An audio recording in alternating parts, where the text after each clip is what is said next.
An absolutely enormous moment today for Tesla. The official Tesla Robotaxi account on X posting that the Robotaxi app is now available to all. Download to join the waitlist, expanding access soon. Now, here's a question. Would Tesla do this if they weren't extremely confident in not just the safety profile / capability of their Robotaxis, which are already legally operating in Austin and in California, not just in the capability and safety profile, we've seen that already, but that they will be massively and rapidly scaling throughout the United States very soon.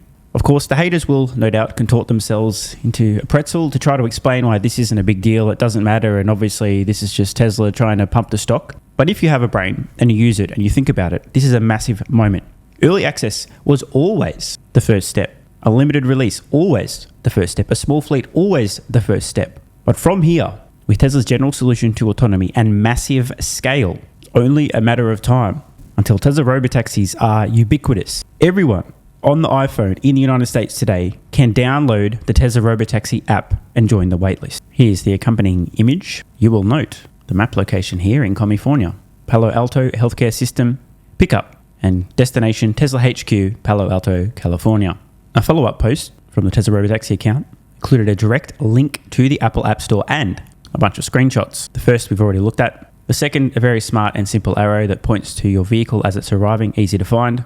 Then a few more shots of the app underway. So I mentioned the first step, which Tesla had to take. It's now worth considering what additional steps Tesla has taken and how quickly they've taken those steps. Step number 1, launch a very small, limited, invite-only, early access Robotaxi service somewhere on Earth. They did that in Austin. Then what happened? Next step. After no major incidents, plenty of rides, Tesla expands the geofence in Austin. By the way, in the shape of a dick just for the lols. A big flex, by the way, showing that they could have expanded just about anywhere in any shape in any area. General solution. Then what happens? Another expansion in Austin, a launch in California, and now another expansion in Austin. I'm losing count of how many Austin expansions we've had already.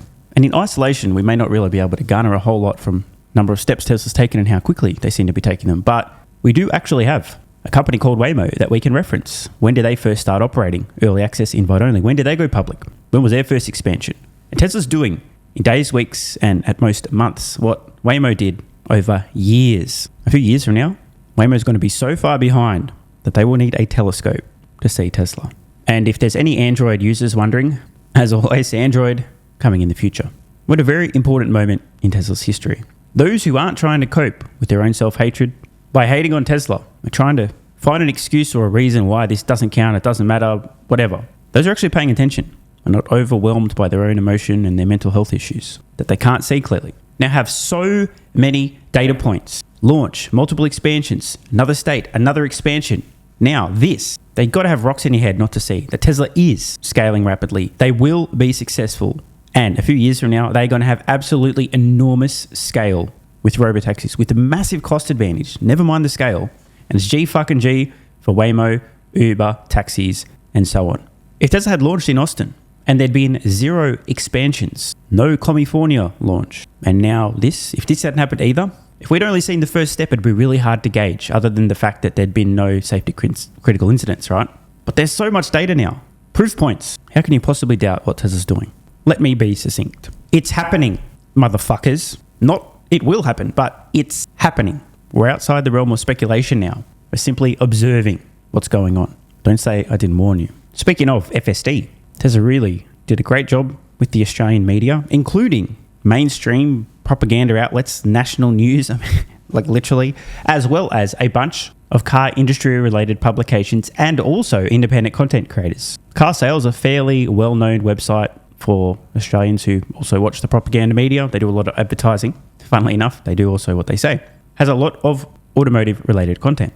And miraculously, Tesla has received some coverage on FSD Supervised. Now, I'm at this point in time, I'm starting to wonder, did money exchange hands here, or did they just actually somehow pitch this to so many outlets to get coverage? Now, I don't know the answer. I'm not trying to be a conspiracy theorist here. I'm just like, holy shit.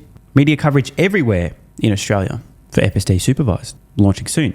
So let's read this article, which I haven't yet read, but I saw this. Car Sales, FSD is insane. Okay, let's find out what this review has to say. Tesla is poised to roll out its full self-driving technology in Australia, but it's strictly supervised for now. We find out why. Now, I'm not going to read this entire article. I'll put a link in the description if you guys want to check it out. But let's start with the intro and then skip to a few of the highlights. Tesla's original prediction was that its full self-driving technology would be rolling around on the right-hand side of roads around the world in 2022. But it's actually taken 3 years longer than that. Tesla haters have just busted a nut. But it's actually taken 3 years longer than that. Now, the American startup is poised to switch on the feature with the heavy caveat of Supervised starting in Australia and New Zealand. Some vehicles are already preloaded with the software. We were offered a sneak preview of the technology. Not in a nice predictable car park with cutouts of prams on wheels representing the most difficult challenge, but the open road, unsupervised and unplugged. Now, this is very important. I said it at the time, I'll say it again. The fact that Tesla had enough confidence to allow a bunch of media outlets, automotive outlets, content creators, all unfettered access without a Tesla supervisor present to make sure that if the shit hit the fan that they didn't record this or report on it. That shows how confident they were in the capability of the software. Just imagine Tesla allows somebody to test this without anyone from Tesla being there and there's an accident. Front page news for the next century. But it didn't happen. That's how confident they were. And the fact that we haven't seen any of these articles capturing a massive safety critical incident is the point. Tesla was confident, rightly so. So let's read the summary here. The pros. Amazingly capable at negotiating a huge range of public road challenges. This is as close to an autonomous vehicle money can currently buy. Surprisingly human in its operation and behavior. Cons. Expect a few punctures or bent alloys from potholes, e.g. poorly maintained roads. Happens to the best of us. Next. Driver monitoring is not calibrated for level 2 autonomy. Wait, what does that even mean? And customers may misinterpret self-driving with significant consequences only if they're extremely retarded. And if they're extremely retarded, they wouldn't have been able to pass the test to get a driver's license. Therefore, they're not allowed to legally operate vehicles. Therefore, no. I'm not kidding, by the way. Unless you have a fucking potato IQ, and I mean literally you can't feed yourself, you can't house yourself, you can't operate a vehicle, you can't pass a driving test. Nobody is going to misunderstand the use for this. Tesla makes it extremely clear you must be supervising. It's called FSD Supervised, but the name doesn't matter. It's so clear that you must be paying attention. In short, retards are going to retard. That is not a con. I mean, have you seen some of the shit people do in actual cars that aren't self-driving? Now, skipping ahead a little bit. First, they're discussing cost. Cool story, bro. Now, what's good about Tesla Full Self-Driving Supervised? Allowing a group of motoring journalists out on public roads in a self-driving car without a minder or any support beyond a list of emergency phone numbers and a navigation destination is surely one of the greatest statements of confidence a car maker has made in recent memory. God damn, this guy's a genius. He nailed it. As I said earlier, I should have read this article first. This was such a massive flex. The article continues. And yet, that's exactly what we did. A 2-hour tour of Brisbane. By the way, it's Brisbane, not Brisbane. It's also Melbourne, not Melbourne. No, Melbourne. And surrounding areas alone with a self-driving Model 3. And, for the main part, it's staggering how well the system worked. I'm going to say that again. It's staggering how well the system worked. It's also amazingly simple in its operation, yet cool story, bro, we know. And then they mention vision only. Keep continuing. Not only does it navigate busy junctions and roundabouts, all without a driver intervention, it can identify more spontaneous challenges. These include recent roadworks requiring lane changes, other moving vehicles and pedestrians in car parks. Also goes on to say he's very impressed that the car can park itself in a car space at the destination. Perhaps most impressive is how human the system feels in its behavior and reaction to other road users. To a degree, an autonomous vehicle needs a certain level of aggression, or perhaps assertiveness, like every man on the planet, to make decisions in situations where human drivers are displaying the same traits. And that's exactly what FSD Supervised is capable of. Blah, blah. But it's surprisingly how quickly we relaxed and put our trust in the vehicle to take control. So I was skipping ahead this article. I'm like, I was going to read the negative stuff and he's just gone full retard and he's talking about level 2, level 3. Oh, fuck. So the actual negative after all that horse shit about the levels, which are totally arbitrary. The FSD system comes with the bracketed S, e.g. parentheses, noting supervised. That means a human driver is required to be monitoring and capable of taking over driving instantly. So the negative so far is that with FSD supervised, you have to already supervise, which for now is true. A couple of minor incidents here, vehicle going the wrong side of a keep left sign as well. Hence the need for supervision. Anything major? Nope. Okay, so here's the conclusion. The article asks, should I buy a Tesla Full Self-Driving Supervised? Stop us if we're at any point sounding evangelical. Tesla has enough of those proponents already. Dramatic pause. The FSD system is extraordinary, massively impressive, and its presence on Australian roads is a motoring milestone regardless of how you feel about the brand and autonomy in general. However, all the above comes with a warning. While Tesla is clear this revolutionary system is an advanced driver assistance system and must be supervised at all times, We're concerned that retards are going to retard. All right, final line, final paragraph. If used correctly, though, FSD Supervised is an exciting glimpse into a future where all vehicles are safer and more convenient, in exactly the same way Tesla pioneered the electrification cause and accelerated the evolution of electric vehicles. To that, we doff our hats. Well, it's happening, folks. Even the automotive media can't help but fawn over Tesla's incredibly impressive FSD Supervised technology.